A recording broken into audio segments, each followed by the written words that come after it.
Hello everyone, welcome to my mini blog. I hope তোমরা সবাই খুব ভালো আছো, সুস্থ আছো। আমিও কোনো রকমে সুস্থ হয়ে এই ব্লগটা বানাচ্ছি। আমার গলার অবস্থা এখনও খুব খারাপ, ফুলে আছে এখনও। So anyways, my birthday is coming and my nail condition very bad. So কিছুদিন আগে আমি একটা অ্যাপয়েন্টমেন্ট বুক করেছিলাম। আজকে ফাইনালি সেই দিন আমি নেল এক্সটেনশন করাতে যাচ্ছি, আর সেটাই তোমাদের সাথে শেয়ার করব। চলো দেখতে থাকো। সো আমি প্রায় বিকেল 5টার সময় বাড়ি থেকে রেডি হয়ে বেরিয়ে গেছিলাম। যদিও আমার বাড়ি থেকে ডিস্টেন্স খুব বেশি দূর না, বাট তাও টাইমের কিন্তু একটা বিরাট ব্যাপার থাকে।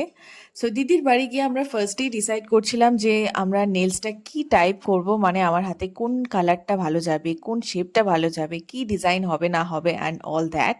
সো ফাইনালি একটা ডিসিশন নেওয়ার পর আমরা কিন্তু নেলস বসানো স্টার্ট করি। এবং নেলস বসানোর আগে কিন্তু অনেক প্রসিডিওর থাকে, যেগুলো তোমরা এখন দেখতেই পাচ্ছ। ফাইনালি অনেক ঘষা মাজা করার পর আমার রিয়েল নেলসের ওপরে ফেক নেলসগুলোকে বসিয়ে ফেলা হয়। এরপর কিন্তু শেপ দেওয়ার পালা, আর শেপ দেওয়ার পরে কিন্তু নেলসগুলো দেখতে অসাধারণ লাগে। তো এরপরে কালার ডিজাইন সব কিছু ভালোভাবে অ্যাড করে ইউভি রেজের মাধ্যমে ভালো করে নেলটাকে শুকিয়ে নেওয়ার পর এটা ছিল আমার ফাইনাল আউটপুট। তো তোমরা দেখে কিন্তু অবশ্যই কমেন্ট করে জানাবে যে নেলসটা কেমন লাগছে দেখতে।